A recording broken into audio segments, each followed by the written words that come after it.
The following program is presented by the HTM Podcast Network.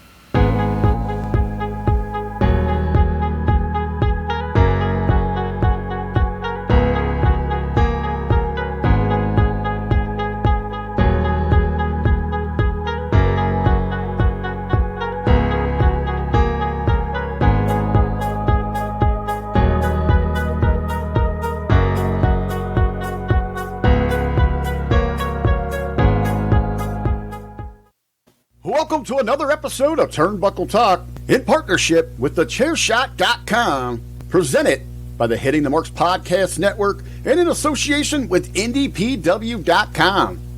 Turnbuckle Talk is sponsored by collarandelbowbrand.com, where you get 10% off when using promo code JKPodcast. Turnbuckle Talk is also partnered with Phoenix at FNXFit.com, where you get 15% off all your health supplements simply by using promo code TBTalkPod. Follow the show on Facebook, Instagram, and Twitter by searching at TBTalkPod. Listen on Podbean, iTunes, Google Podcasts, Spotify, and everywhere you catch your favorite programs. And now, pro wrestling fanatics, are you ready? Here are your hosts, Big Joe and Karl Karufel. All right, guys, Mighty Joe Morin here, back on Turnbuckle Talk, and this week we have Karl Karufel here as well. That's right, everybody. I am back. I am here. It is so nice to be back. We had some technical issues last week that unfortunately did not allow me to be here, but I'm here now. And who have we got with us today, Mighty Joe? Well, you heard him on our intro, as we do every week, except for last week. For whatever reason, last week, I guess I got kind of preoccupied with lining things up. I forgot to play our intro last week, but we have him here this week. We have Mr. All Elite Scooby, Mr. RBV. Welcome back to Turnbuckle Talk, sir. Gentlemen, that is right. The art of the beat of the V. Richard Bronson, Vickrey back again. Turnbuckle Talk. Hey, my two favorite Canadians. Yeah, I was going to, I was just thinking about this as we were getting ready to go here. I was ready to jump in with something all big for Thanksgiving, but then I forgot you guys had your Thanksgiving over a month ago. You guys are like early October, right? Yeah, we like to get our Thanksgiving out of the way early. Well, I was kind of curious, because I know why we have so many just, tremendous reasons to be thankful here in the great states of America. Mm-hmm. But what is the reasoning behind your celebration up there in the Great North? I think that we just kind of piggybacked off you guys, and we were like, we're in Canada, we'll do a month early. Get it out of the way before the weather really hits up there, right? I don't know the whole. I really don't know the whole story. I mean, I essentially, I think it's just that. I think that's we went to Sheridan at the same time. We were like, hey, screw it, we'll do it before you guys do. That's right. Do you guys Do you guys partake in the same traditional foods that we do here? You have the big old birds, the turkeys, maybe some hams, all the traditional sides, mashed potatoes, corn. Yeah.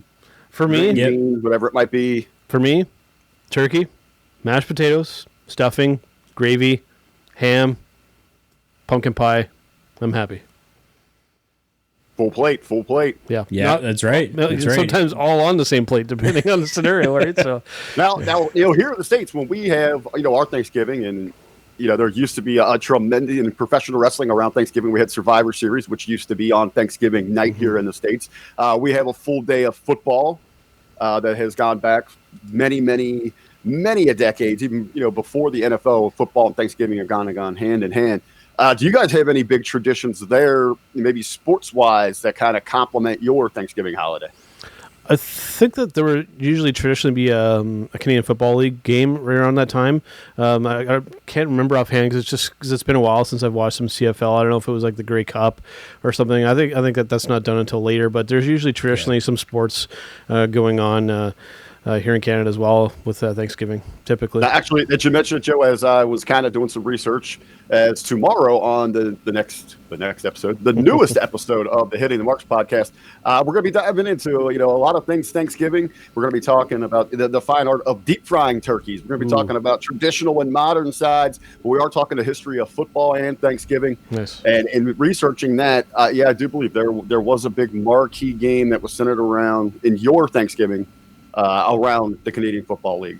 Yeah, the deep fried turkey is something I've only ever heard about, and I've heard good things. And one day I'm hoping to like either go somewhere where somebody's doing that or attempt it myself, because deep fried turkey sounds absolutely incredible. Well, like I said, tomorrow on the Hitting the Marks podcast, we're going to have all the tips you need to make sure that you don't seriously injure yourself or others while deep frying those turkeys, because it is a fine art. It definitely is, and deep fried turkey is fantastic. I have had it before. It's super delicious.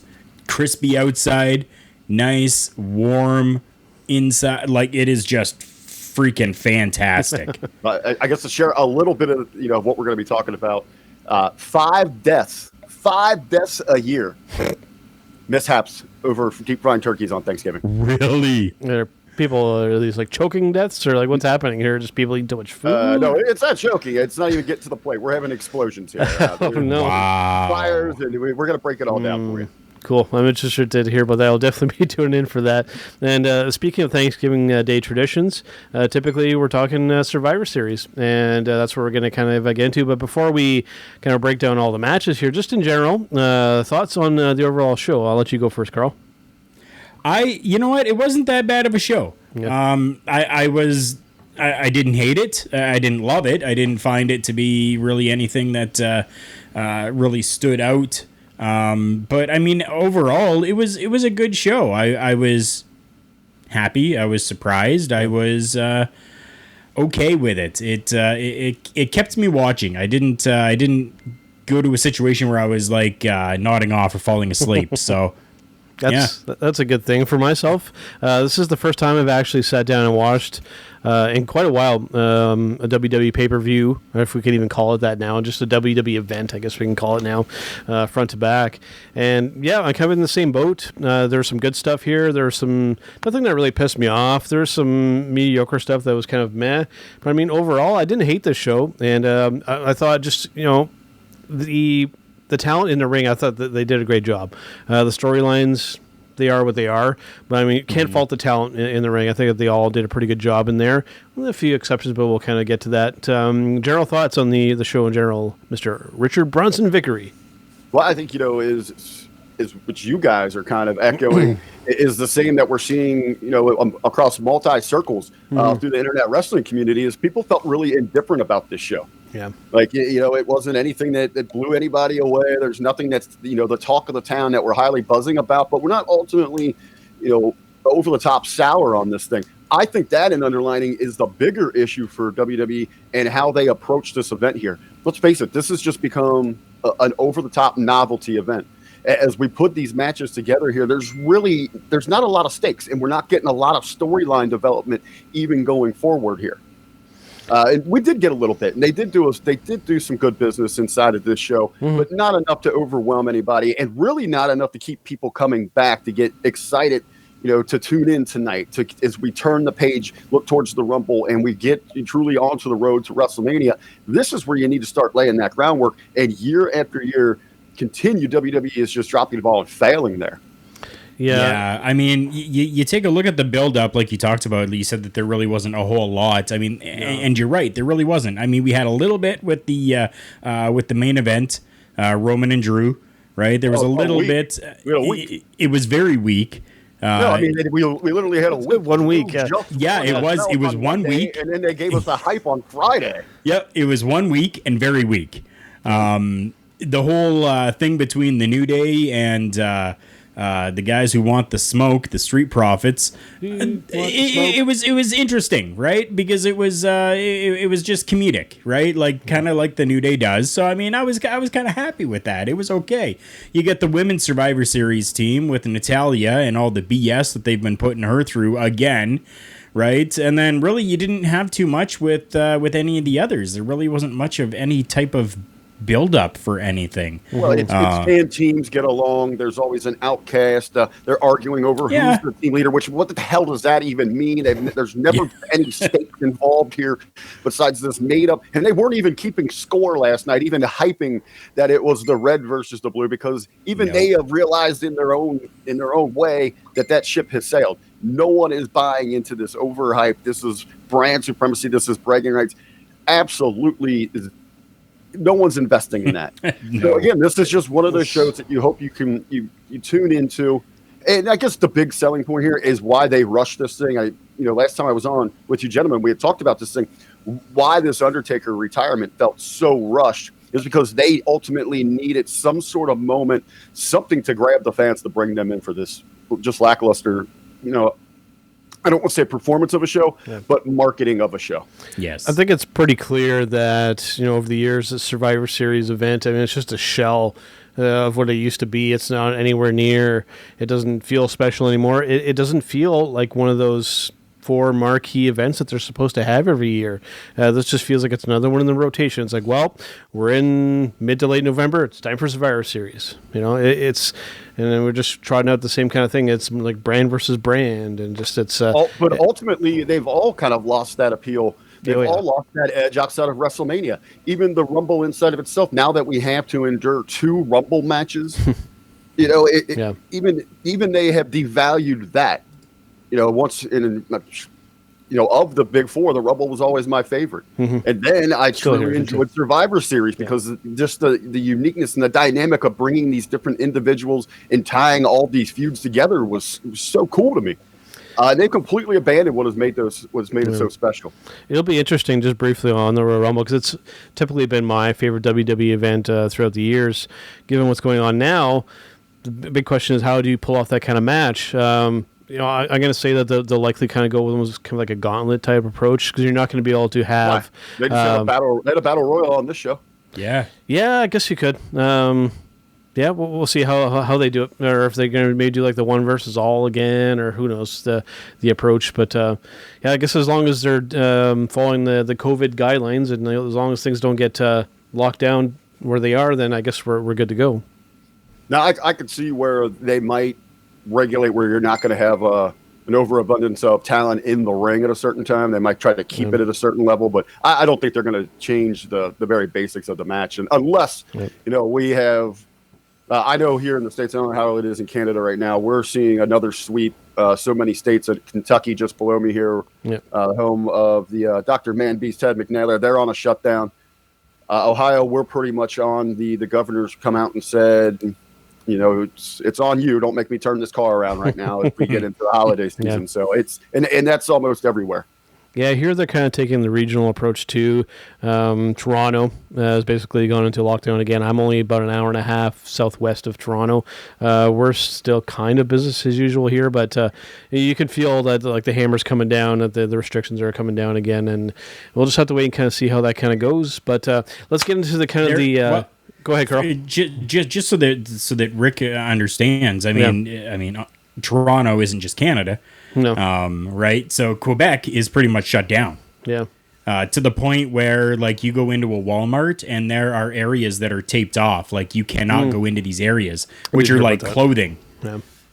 Right. And then Manitoba, same thing. Mm-hmm. So on either side of Ontario right now, both of those provinces are like completely shut down for at least 30 days. Yeah. To the point where like you cannot leave your home unless you are considered an essential service. Mm-hmm. If you're found outside of your home, there will be fines attached to that. Yeah. It's ridiculous. Yep. Ridiculous. Yep. We'll see. So it's happening. It's all across Canada. It's happening. Thankfully, the other states going out, or the other provinces going out west are a little good. Like Joe said, Ontario's taking a regional approach, and then over on the East Coast, they kind of just want to put a bubble around themselves and be like, nobody come here and don't do anything. Yeah. Well, we'll see how it all kind of unfolds, and hopefully it doesn't get too out of hand here. But let's start getting into some of these matches on this show here, because I thought there were some good individual performances, specifically in this one that we're talking about, the men's Survivor Series match, Raw versus SmackDown. For me, in this one here, the two big standouts in this match, Otis and Keith Lee. I thought these guys had really good individual performances. Otis kind of doing the comedic approach. You can tell there's a little bit of Dusty in there. We're trying to kind of get that same kind of feel there. And I mean, Keith Lee, that guy's a star. He's somebody that, if used properly, he could be a top guy in the company.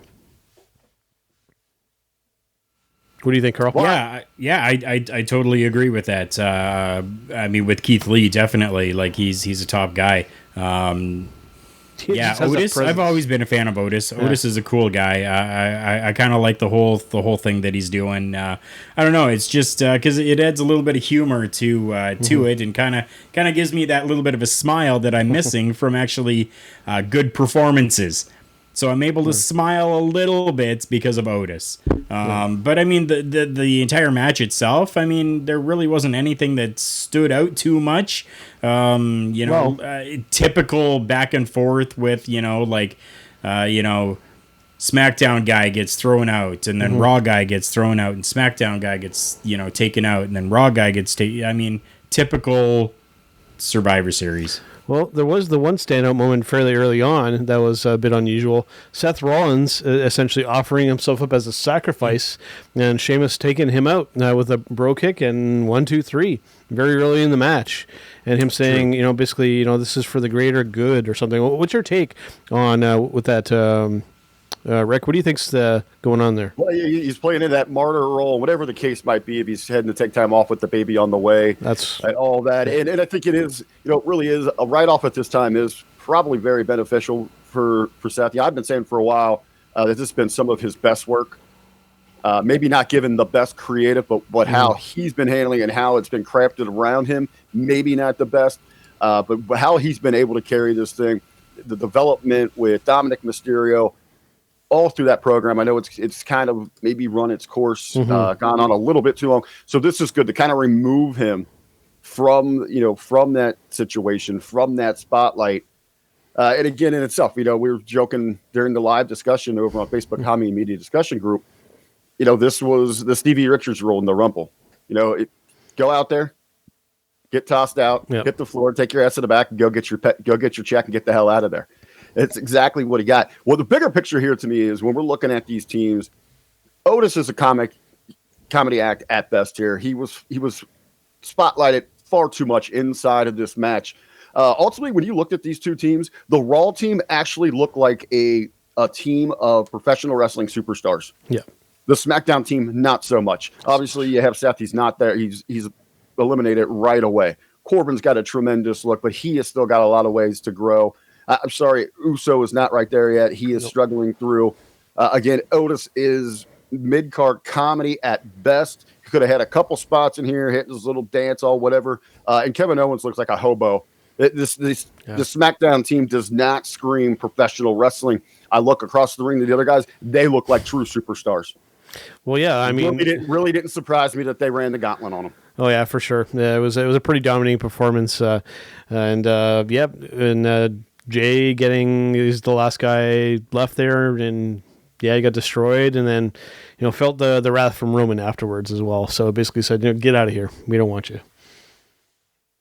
Well, absolutely, and it's going to be interesting. I mean, I don't want to give up on a lot of these guys here, especially with Uso. I just think he's just finding his way here, and he is playing that lackey. He is the ultimate sidekick right now. I just can't wait to see how he develops a little bit more when he does get a little bit of that fire and that edge that we are seeing from Roman. For sure. And next up, we had the Raw Tag Team Champions versus the SmackDown Tag Team Champions. We had the Street Profits, Angelo Dawkins and Montez Ford versus the New Day, which in this case was Kofi Kingston and Xavier Woods. I really enjoyed this match for a tag team match. I thought they did some really good stuff here. I'm a big, and I have been for quite a while, even when they were in NXT. Montez Ford, I think, is somebody that has a tremendous amount of potential in professional wrestling, even just even potentially outside of WWE or whatever. I think this guy, given the right scenario, is somebody that can really be a big star. Well, I guess it was athletic. They did hit their big spots here again, but as the approach to this thing, and we had a tremendous conversation this morning on the Monday locker room about this thing, about even how the Street Profits are presenting themselves right now. They are coming off as too cartoonish. It's they're coming off frankly as marks. They're trying to put everything else over really except for themselves, when they should be putting their own spotlight on, where they should be the true stars that people that even the best of the past want to these are the new trailblazers. Bigger picture here, this was a wrong call. You've got New Day, who is out signing their own deals. It's, heading into the video game world. You had tremendous crossover marketing opportunity that they completely lost because they're stuck inside of their own bubble that they felt that they had to give the rub to this younger team here, when you are missing a bigger picture, especially when you are struggling to bring any new viewers to your product. That's a fair statement. I'm definitely cool with letting the Street Profits get a lot of offense in there and to get their stuff in, but I agree that I think it was maybe a little too. I was fairly certain going into this thing that the only way that the Street Profits would steal this one is if they did want to advance something storyline wise to light a little fire under someone's ass. If Big E would have come out and somehow cost his old partners in crime this match, and then took a drastic turn, his own direction there. But especially if you're not going to play into this outside marketing, to me, great athleticism. Whatever, you missed the bigger picture. This is why you're struggling as a company. Yeah, no, that's a first statement. And it was very evident too. I mean, the only thing that we really saw was one promo for the video game that they're a part of. Their DLC characters. This is the same bull crap that we're getting with why is Sasha in that Star Wars tie-in? The whatever she's in, the Mandalorian. The Mandalorian. Yeah. Why is that not everywhere? Yeah. Right? It definitely should be. I'm in 100% complete agreement with you when it comes to that. Total waste of a potential to be able to bring in other viewers. With the Mandalorian, why you can pull in those people. The people have they're watching Disney Plus. Well, WWE is considering themselves still a PG company. Yep.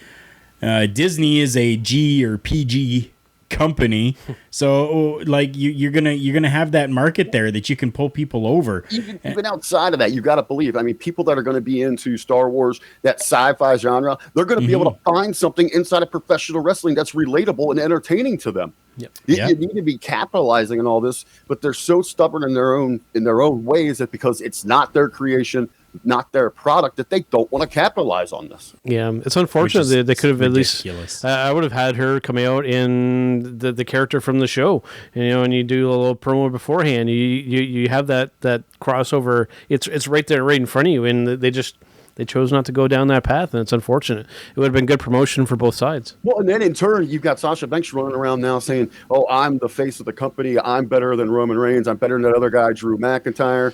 Last week, she made some loose comparisons to her and Beyonce.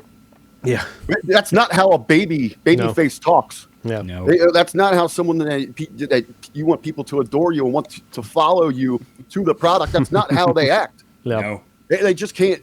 They just can't stay out of their own way. Yeah. Speaking of people looking like hobos and homeless people, next up we had Sami Zayn, the Intercontinental Champion, versus the United States Champion, Bobby Lashley. Talk about a lopsided affair here. I mean, this is just, I don't know what else to say about that. I mean, I like Sami Zayn. I like character-wise. I mean, dude doesn't even look like a pro wrestler right now. Like Bobby just looks like he's chiseled out of friggin' granite. And you got homely looking Sami Zayn with the greasy hair and the unkept beard. I mean, damn, it's polar opposites. Yeah, it definitely is polar opposites. I mean, again, this was a match that was just kind of there. Yeah. There were like, you have the two mid-card champions. Or the mid-tier champions. Yeah. Why was there not something bigger built about this? Why was there I don't get it. I don't like. Instead of having the two of them facing each other, why not have done something like a SmackDown star facing Bobby Lashley for that championship? Yep. And then if he wins it, that person's now a Raw guy. Build something like that as opposed to these two, because there was absolutely nothing to gain for either one of these people inside of this matchup. There was nothing to gain. No. And it's very frustrating that they could be building people and building stars around these championships, but instead they're just using these championships to face off against each other and doing nothing. Yeah. I'll tell you, Karl, like you're talking about what can we do something intriguing into this thing. Well, you don't have to do the swaps of the titles because I believe they did that a couple of years ago, and it became so predictable because they just ended up just changing titles back and forth. I believe is what it was. Like they each show still had the same amount and value of titles and all that, but inside of this, Sammy's been on this tear. It's all about the conspiracy. He's that Cuddy. He's not afraid to say things on the social media. Even if they could have done something where he's out there already pitching like reverse discrimination, where it's these 4 African Americans and he's just this white guy and he's a foreigner. He's the true minority to this thing, but he's being labeled with because of the color of his skin. It goes something along those lines. Or could he have recruited some other individuals to come into this thing to help him out? Perfect example here is, you could have continued a story with Raw if Retribution got involved here. What I think a cool angle to go with the Sami Zayn thing. The guy's a French Canadian, right?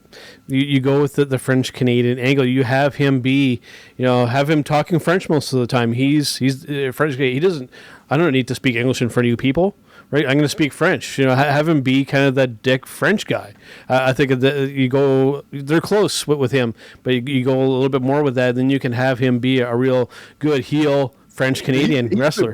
He's been playing more into that socialist, because the deals were, he couldn't go over to the Middle East and all that. So he's playing on a much larger scale. There's a lot that they could tap into there. Hey, I know that they are so terrified right now to walk that fine line, but there's a lot of potential. But, again, it comes down to it. I'm talking about that team, Team Raw. I'm going to talk about it here again in a minute. We're talking about people that look like professional wrestlers, that look like stars. Joe, you hit it. He looks like a hobo. Yeah. Not only do I not see him inside of, a WWE ring, a local indie show, I don't even know if I would find him entertaining on a bum fights video. No, it's a fair point. Very fair point. All right, so next up we had the SmackDown Women's Champion versus the Raw Women's Champion, Sasha Banks versus Asuka. This was a champion versus champion match. I don't really know what else to say. My opinion, and this is likely thanks to your co-host RBV Jargo getting me interested into Japanese wrestling. I started watching Stardom a little bit, and I'm starting to come around to the Japanese women's wrestling. I was down and negative on Asuka a lot. Now I'm starting to get it with her, and I kind of enjoyed her work in this match. I don't know. I think that they could have done more with this. I feel like they are on the cusp of having something really cool with this match, but they just didn't go the extra mile. It left me wanting more. I think they could have done so much more with this. Well, I think there was a lot of filling here. One thing that you can take away from this thing is they are watching Serena Deeb matches. Yes, clearly. They're watching what's getting it right in women's wrestling right now because they sampled so much from her work that we're seeing over if it's on Dynamite. Really against anybody that she's been over there with, but especially with Thunder. Yeah. What did you think on this one, Karl? Meh. Yeah. Again, it comes down to this did nothing for either one of them. It didn't do anything for either one of the brands. It really was just, I don't know. It was just kind of there. Yeah. There. That's all it was. As we're sitting here getting geared up for Monday Night Raw, what did it do for either one of these divisions, these women's divisions, red and blue, and their champions?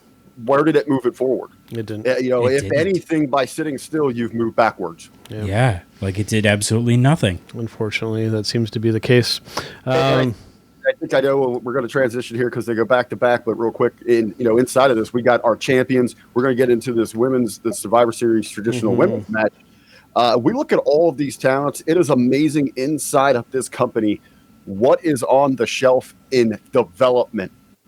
And this is what you're giving us on your main roster. Yeah. Well, you had mentioned the women's Survivor Series match. Again, my opinion on this woman hasn't really changed. When Miss Nia Jax is involved in a match, I'm tuning out. I don't enjoy them. She's dangerous in the ring. I've been very vocal about that. Now, having said that, I think that there were some occasionally there's some decent performances in this match. I'm a big fan of Ruby Riott. I think that she goes underutilized. I think she has a very unique look and something that they could really do more with. And then Bianca Belair. She's a star in the making, and they need to latch onto her and make her into something more than what she is now. Shayna Baszler, they're going with this Ronda Rousey raccoon eyeshadow thing. It does nothing for me. I think they've kind of wasted her. You had mentioned Natalya, Karl. I mean, she doesn't even mean anything anymore. Bayley, Lana, Lacey, Peyton Royce is, I think, an unappreciated talent. I think she could also be something more. But you hit it there, RBV. I mean, there's so many other good women talent in this company that could have been in this situation instead of this group. Well, there's, between these two matches, we had 12 talents involved. Yep. I'm kind of counting through, looking at the graphic here, and tops, I would keep 4. The rest would be gone. They would be replaced immediately with NXT talent to get the absolute best talent in my company on our biggest stages. That's what you need to worry about here. Yeah. Now we can leave that open if people want to contact me on social media at @TheRealRBV, or we can have some conversations about which 4 of those are. That's great. We'll play a guessing game with it. If anybody knows me, they can probably pick out the ones that I would back here. For sure. At first, I had 3, and I thought, I'll be kind of generous. We'll keep somebody around on that. Just for that mid-card stuff here. Hey, but you know what? Really, inside this match, again, what really is on the line? There's only one real story inside of this thing, and that's what's happening with Lana, as she is just being completely bullied by the women's tag team champions over on Raw. And that's what shined to me in this match, and she did absolutely nothing. Less is more. She just stood there. She did her part standing there, and she, you'd randomly catch her in those backgrounds on those frames, and that's where your eye was drawn. I know a lot of people are really down on this finish here. But come on. I mean, she didn't have to pin anyone. She didn't actually get the win, but she is the sole survivor. And a lot of people, well, why couldn't they have her, just go in and steal a pin? Do you know how insane the internet wrestling community would be right now if Lana would have went in there and stole a pin on Belair? That people's heads would be erupting. Yep. Oh, yeah. Absolutely. All right, guys. Main event. We had Roman Reigns versus Drew McIntyre. This is kind of a strange one for me. I think that this would have definitely benefited. We talked about this before we started recording, that a lot more build and this would have been good. I think they did okay with the limited time frame that they had to work here. And I think largely just because both of these guys now, Drew and Roman, they're legitimate stars. When you look at them, they look like stars. They look like professional wrestlers. Roman, they're finally utilizing him in the right way after so many years of not. Taking that that shield, that vest off of him was one of the best things that they could have done with his look. Dude looks like a pro wrestler now. And Drew McIntyre, I mean, he's a legitimate star. I think they did really good here. It went a little bit longer than I would have liked, but I like the business that they did in this match. I don't necessarily... maybe it just felt that it went so long because, if you had tuned in during the pre-show of this thing, you are pushing, 3.5, 4 hours before you get to your, one of the matches that I think that was truly that would pull people to this event.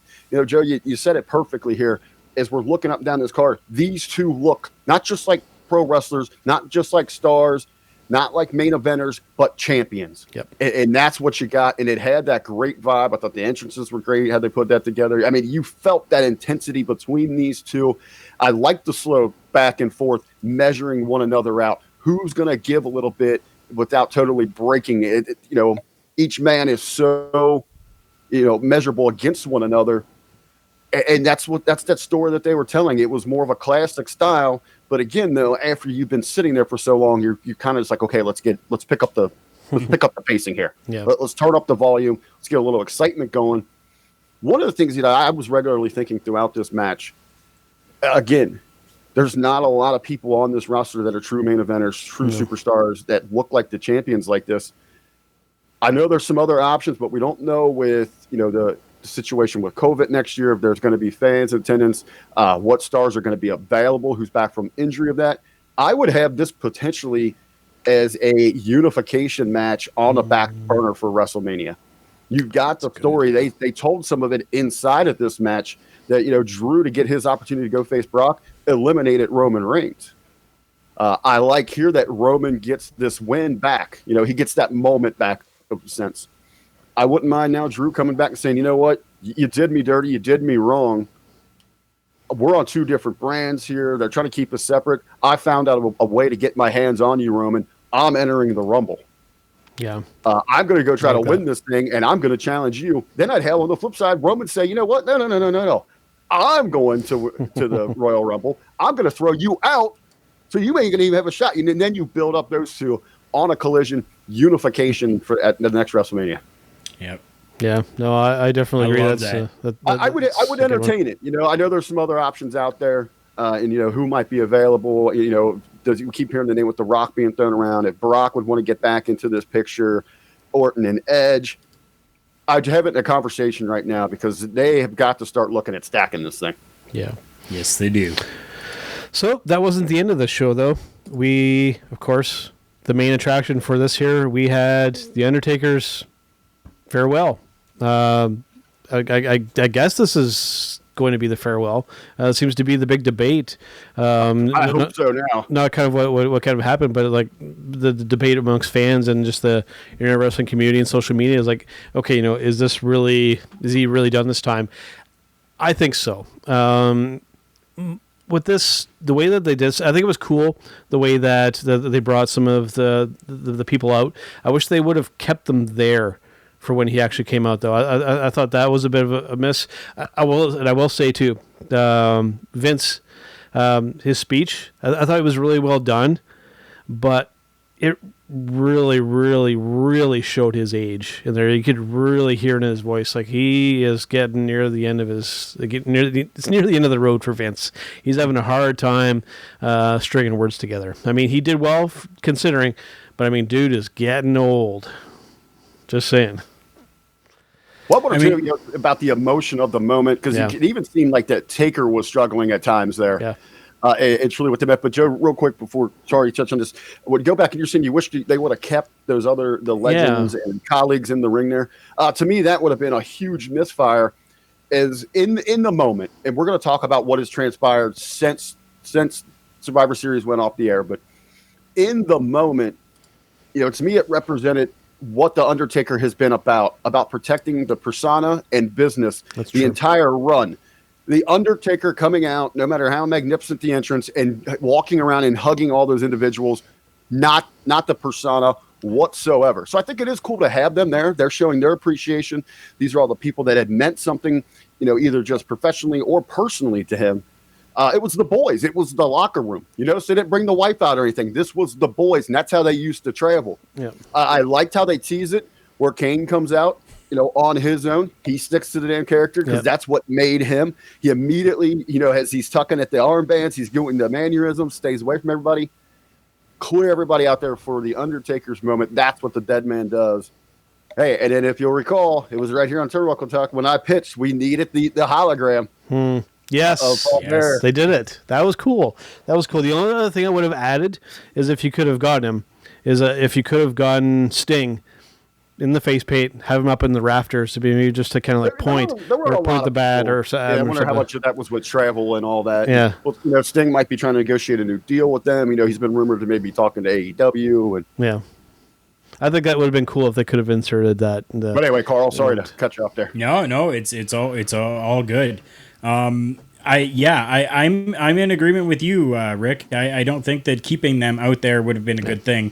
I think, though, what I would have liked to have seen is that as each person came out, and take the little bit of time to do it, as each person came out, show like a 1 minute clip, right? Announce the person coming out. Start a 30-second, 1 minute clip of the interaction that this person had with The Undertaker, and then come back and they're standing in the ring.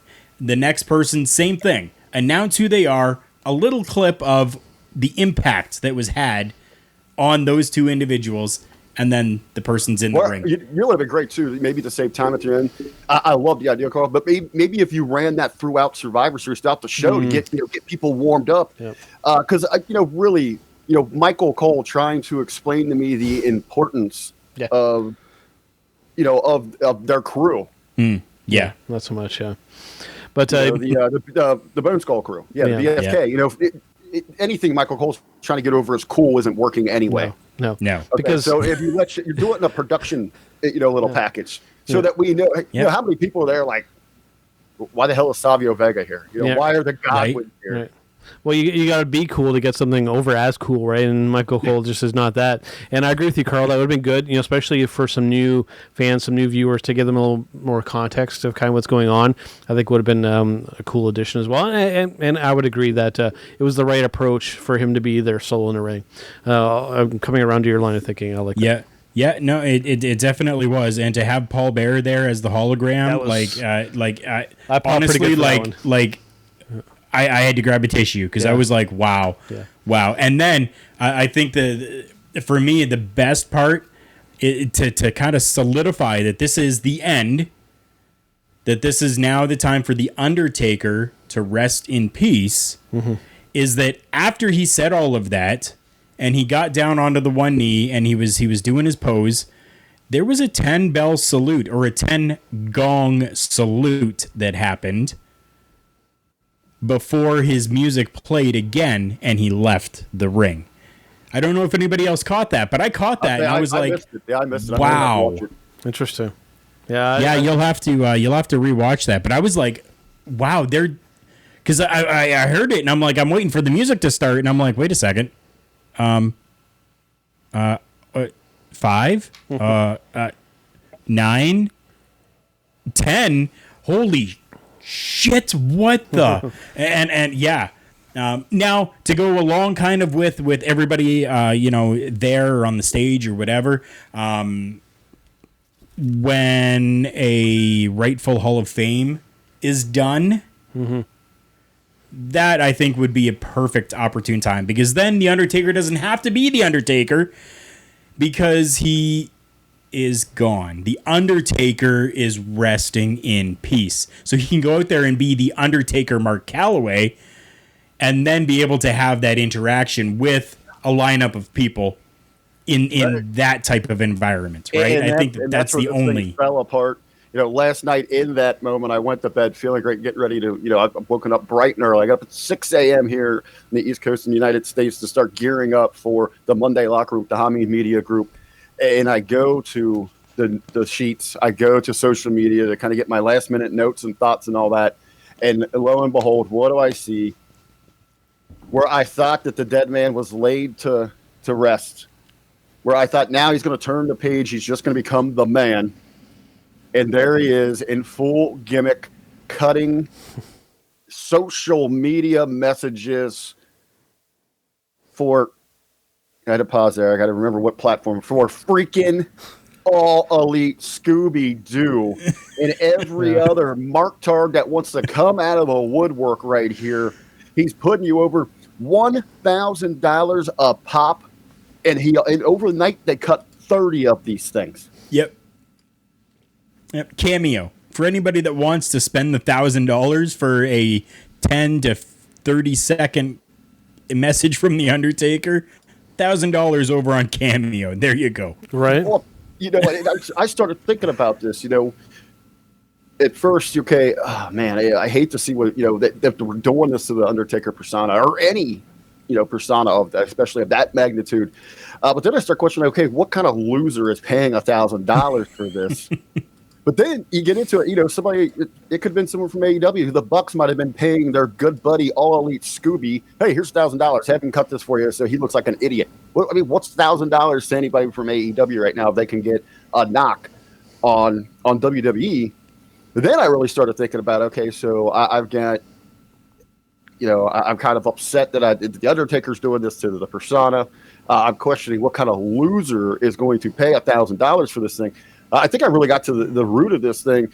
Actually, the promo that he cut was about Scooby-Doo, All Elite Scooby getting married. I think the biggest loser in this is what kind of woman marries All Elite Scooby-Doo? Right. And just a brief reminder here, for those who are not aware what the term Mark-Tard means, you'll be happy, Rick, because I just pulled this up on the fly. When you type Mark-Tard in Google, this comes up right off the hop. So you should be happy with that. So typically, so again, typically applied when referencing uneducated pro wrestling fans, unable to express logical support and understanding about the way an individual feels towards a given subject or product. Complete lack of understanding of basic principles and inability to view a wider perspective. An individual who doesn't give a clue. I wanted to make sure and get that out there for everybody. And like I said, it comes up on Google right off the hop. So very cool for us. All right, guys, let's take a brief break and hear from our friends over at collarandelbowbrand.com. And we'll be back to talk briefly about AEW video games. We'll be right back. Fall is in the air. That means pumpkin spice lattes. That means pumpkin spice everything. Ugg boots, yoga pants. God, I hope I can fit into mine this season. Scarves. And baseball tees. Hoodies! Not yet, but soon. The metal tee. No need for any cease and desist here. And hats. Stop by collarandelbowbrand.com today and get your fall drop immediately. It's fall, y'all.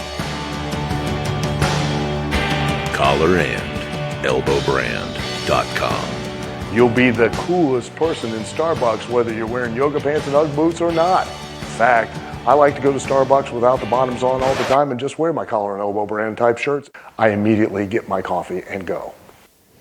All right, guys, I love that commercial from our friends over at collarandelbowbrand.com, where if you use promo code JKPodcast, you get 10% off your entire order at the checkout. And, of course, as usual, Karufel is wearing his collar and elbow, not shirt, but he's wearing his hat this week.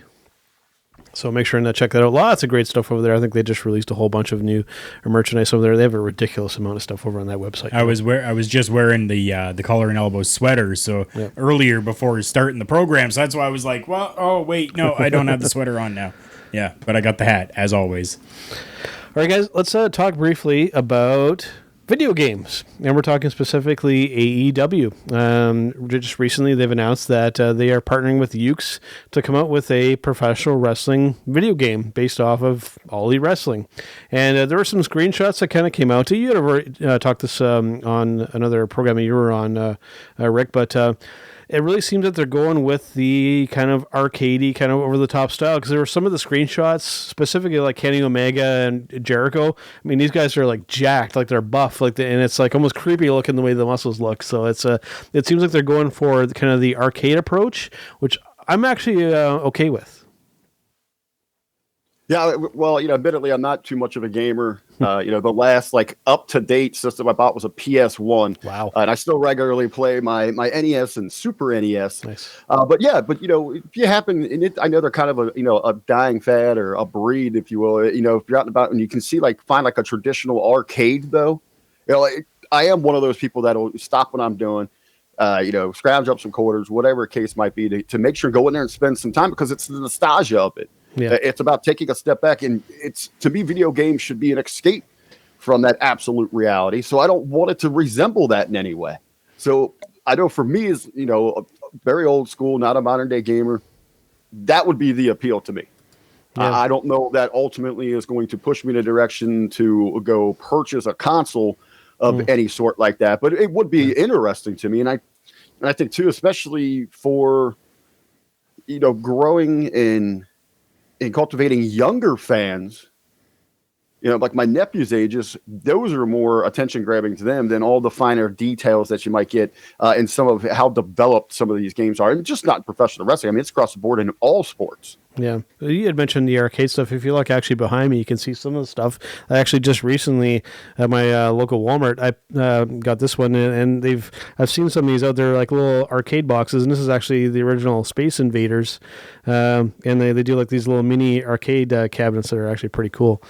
So, but yeah, I love arcade stuff, and this is definitely going that approach. And I think one I'm looking forward to talking about, I think that's going to be, January or February, maybe sooner than that, but that Retromania that Stevie's involved with, that's coming out soon for all of the platforms. To me, when you look at that game style, I mean, it's fun, it's outlandish, it's over the top. That's what I'm looking for inside of a video game. Retromania, I think, hits everything that you need. Yep, I'm looking forward to that one. What do you think about the AEW video game, Karl? I know you're a little bit of a wrestling video gamer.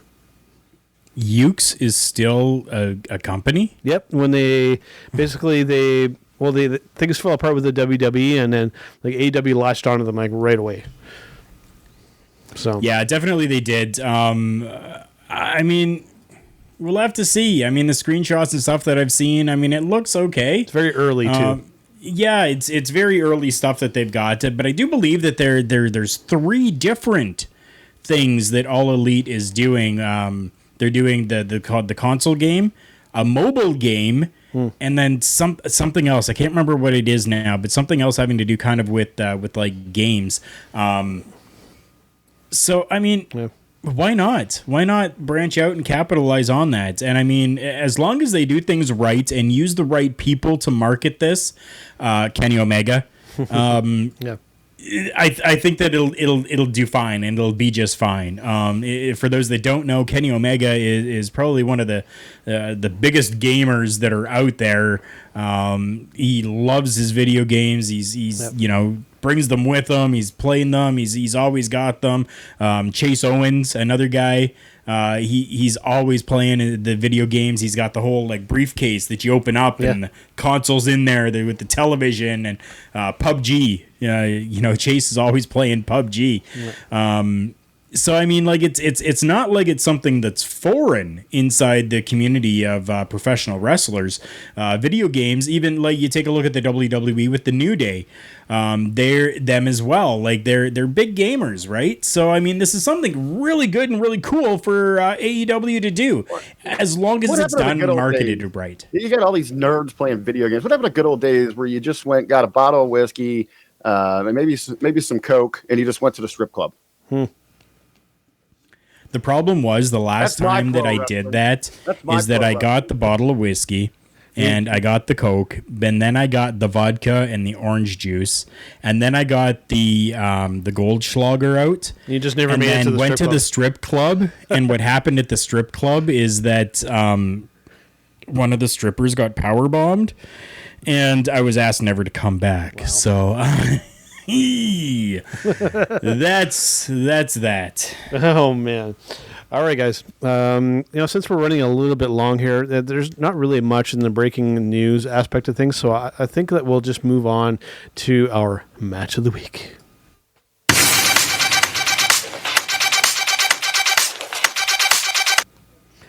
All right, Karl, it's been a little while since you've actually been on Turnbuckle Talk. It's been already kind of a couple weeks again. I'm going to let you give your pick first this week here for your match of the week from this past week. Sure. As everybody knows, match of the week doesn't necessarily mean that it was a matchup that happened this week, but a match that we saw that we enjoyed from any time period. And I'm going back to... between and keeping with the Undertaker theme, I'm going to the Undertaker and Jake the Snake Roberts. I've always been a fan of Jake the Snake Roberts, and the Undertaker. When he first came in, I was scared as hell of this guy, and then grew to love him just like everybody else did. But the two of them just worked so well together, and it was I think it was because you kind of had the two kind of darkish characters that went in there and kept it in a type of a dark type of situation and atmosphere, but really made it work as two kind of not necessarily heel characters, but two dark characters. And I love that they were able to kind of take that and just make the best of everything when they were together. Definitely a good choice. I'll tell you one thing I like there, Karl, as well, it's a little bit praise there for Roberts as well. He always he worked really well. If it was Andre or whoever it might have been, he worked really well with the big men. Oh yes. For the size. He knew how to really complement what they were bringing. Yes, he did. Yep. All right, Rick, what's your pick for match of the week? I know you usually come with something a little bit different. What do you got for us this week?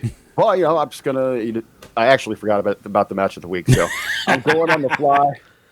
So I am going to invite everyone to head over to YouTube, do a search for the Hameen Media Group. Make sure that you subscribe and hit the little bells and all the whistles that they've got going on there.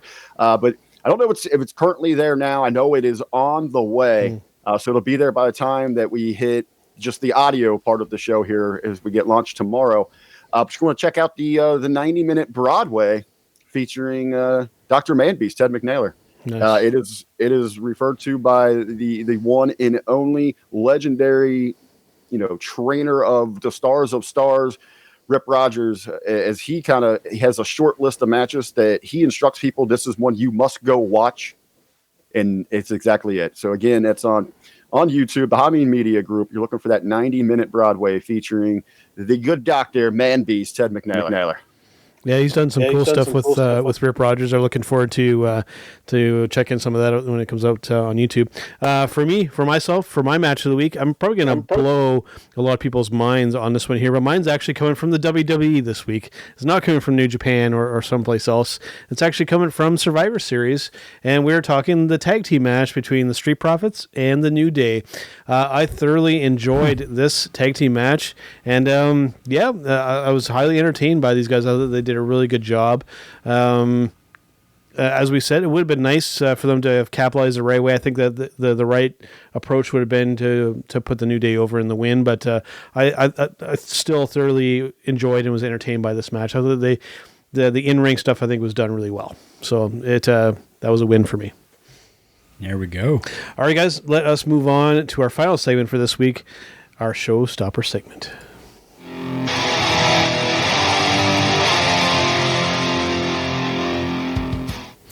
All right, guys, so for our Showstopper segment this week is actually inspired by something that I saw Mr. Rick Vickrey in interaction with somebody on social media. And the question is, for our Showstopper segment this week, it is, who would be your favorite pro wrestler if you were a kid or a child watching now? And I think this is a really interesting question, given that, a lot of us, we started watching wrestling when we were young. So to kind of reverse time a little bit, if we were around right now as a kid, who would be our favorite wrestler? I'm going to start with you first, Mr. Rick Vickrey. Well, I think, too, when you look at it, when you say kid, because I think we've all gone through different phases. Yeah. And it is as you grow and you mature. But I think, kid, we're talking about that purest form, right? Right when we first kind of, find that passion and love for professional wrestling.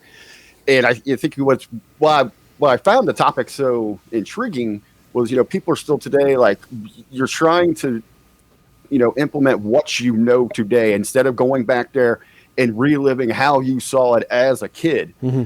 So, one of my first favorites that I really went over the top was the Ultimate Warrior. I wasn't a Hulkamaniac. I was a little warrior, and sort of to really kind of look and see, okay, who has anywhere near that sort of vibe, that feeling. So I guess I'd probably have to say, up until this heel turn, I probably would be heartbroken is Roman Reigns.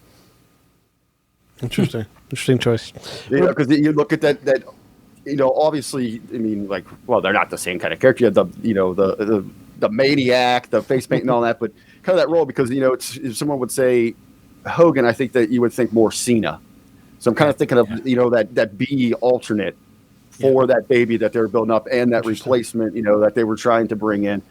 So I'd have to go with Roman Reigns. And, really, even to his credit here, he's been magnificent in this turn. But he looks like a star. And there's a lot of tangible intangibles that we just don't get, whereas, fanatics just don't get. You don't see the work that he's putting in behind, that he's playing the game. True. And that's what it takes to succeed here. Interesting. What about you, Karl? Who would you be? Who would be your main one if you were a child or younger person now? I was always kind of partial to the smaller guys, but I was also very partial to the larger guys. But I also kind of enjoyed that over-the-top type of gimmick as well when I first started.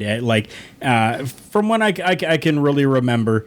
I know that, kind of the passion for it started at about the age of 3, and then kind of, grew as I matured a little bit from there, and kind of really knew and understood a little bit more. And to Rick's point as well, the Ultimate Warrior was always just this over-the-top, outlandish type of high-energy character. But in the same token, I was a fan of, Bam Bam Bigelow. Right. And Big Boss Man and stuff like that. Those bigger guys that had, Bam Bam had, the tattooed head, and then, Big Boss Man, he was like a correctional officer, and, like he was outlandish and stuff like that. To now, I think pulling all of that together, kind of going from the heart with everything that I felt growing up, I think it would be Marty Skrull. Because he kind of, minus the size, he kind of embodies all of that. He's got that outlandish type of character to him. He comes out with the doctor's mask on. He takes all that off, but then he can work in the ring like a smaller guy, kind of like the Shawn Michaels that I admired growing up. I think that, it would be probably Marty Skrull. Interesting. For myself, kind of going with the same approach as you guys, going back to when I originally started falling in love with professional wrestling and my first memories of it, the first professional wrestler I can recall seeing was Mr. Roddy Piper, fellow Canadian. And that's what really started to hook me into professional wrestling. So when I look now to find kind of similar personas, this one may seem like a bit of a reach, but I'm thinking, who's a really, really good bad guy now and really embodies it and really kind of goes all in with it. And right now, the only man I can think of at the top of his game is over in New Japan Wrestling. We're talking Jay White. If I was a young person and able to watch New Japan, I think he would. Going to say, you would be watching right? New Japan. But if I could find, if I knew about it and that's what I was watching, I think that's who I would go with. And same as Karl, I was also kind of into the big guys. I liked Andre and these guys. So, if I were to look on the WWE side of things, I would maybe say like a Keith Lee would be something that I would be really, really into as a younger person. So yeah, we kind of run the gambit there, and a lot of kind of different ones. But yeah, I think it's a really interesting question to kind of rewind the clock and and almost kind of, I think more of who the pick is to just kind of remember of just like what kind of got us interested as a younger person, right? So, and to kind of turn it now to like, what can we find to, because it seems like there's not a whole lot of younger people that are kind of interesting. It's like, what can we do to really hook in this new generation, right? So, well, the problem is it's just bad creative. So if I was comparing it to my childhood, this would be about the time I discovered what girls were, and they were trying to push off guys that I thought I could beat up like Bret Hart and Shawn Michaels. So I just stopped watching WWE. Yeah, some good stuff there. All right, guys, that's about it for this week here. But before we wrap it up, let's kind of go around the table here. Mr. Richard Bronson Vickrey, let us know what it is that you got going on right now. And I know we got you kind of pulling triple duty here today because I know you got you're doing the Hitting the Marks podcast as well today. Yeah, triple. You're right, man. Going big, shooting from the 3 today. This is my second go around. One more ahead of me.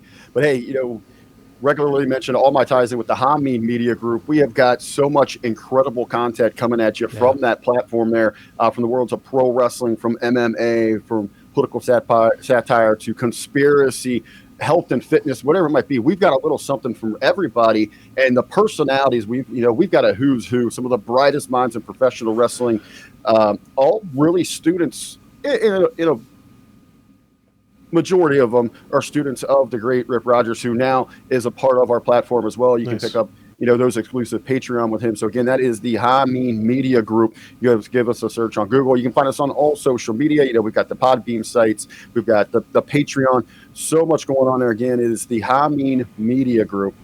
Also on that platform, you can find myself and my regular tag team partner, Michael Jargo, at the Hitting the Marks podcast. They just drop every Tuesday. And it's a show about everything, hosted by two major a-holes, giving our unique opinions and thoughts on this week. We're going to be talking a lot of Thanksgiving traditions. We're going to be talking about the turkeys in our government, the turkeys in the headlines. So we've got a lot to discuss. Looking forward to that.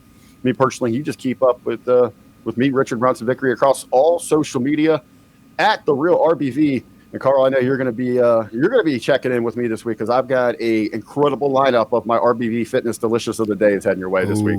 Nice. All right, guys. Well, I think that's a good way to wrap things up, and we'll see you on the next one. It's me. It's an RBV to beat.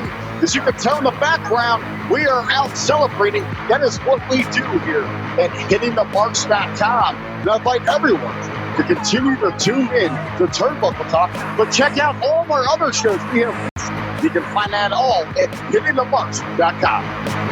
Run.